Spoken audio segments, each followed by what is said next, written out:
Bitcoin is back near its all-time high it hit last week amid the post-election rally. This coming as the SEC approves spot ETF options for the NYSE and the Nasdaq, which is planning to list options on BlackRock Bitcoin exchange-traded fund as soon as today. Joining us now to discuss is market domination host Julie Hyman. And Julie, this could be a big win here for the industry.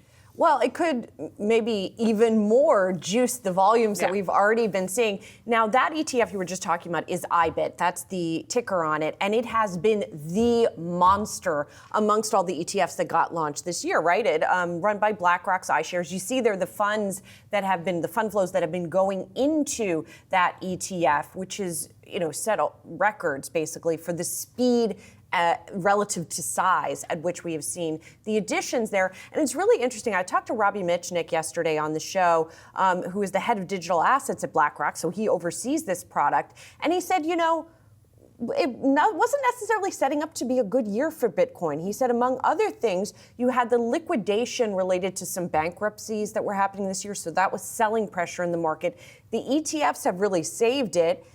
Save the flows, and now add to that the election, which of course has supercharged what we have seen. Now you get the options approval on this ETF. Other options on ETFs are set to start trading either today or tomorrow. And so you could see even more volume activity, but also potentially volatility, which can sometimes come in when you get these kind of options products. Now the industry is awaiting the naming, not just of Treasury Secretary, but probably more pertinent to the crypto industry, who's going to be head of the Securities and Exchange Commission. And the Wall Street Journal reported yesterday that the Coinbase CEO, Brian Armstrong, was meeting with President-elect Trump to discuss just that. Armstrong's pick reportedly could be Hester Peirce, who was an SEC commissioner appointed by Trump and an ally, or seen as an ally, of the crypto industry. So, in other words, there are still some potential catalysts here that those in the cryptoverse are looking for.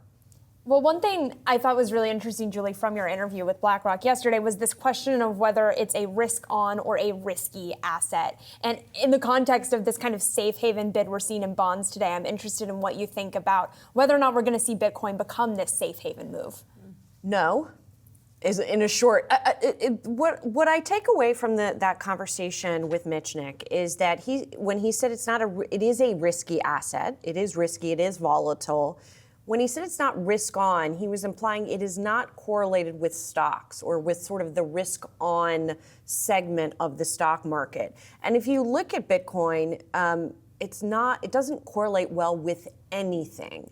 And so that's why, yes, certainly some people see it as a safe haven asset, and they go into it when they're concerned about geopolitics or, the soundness of what those crypto folks like to call fiat currencies, sort of belittling those currencies.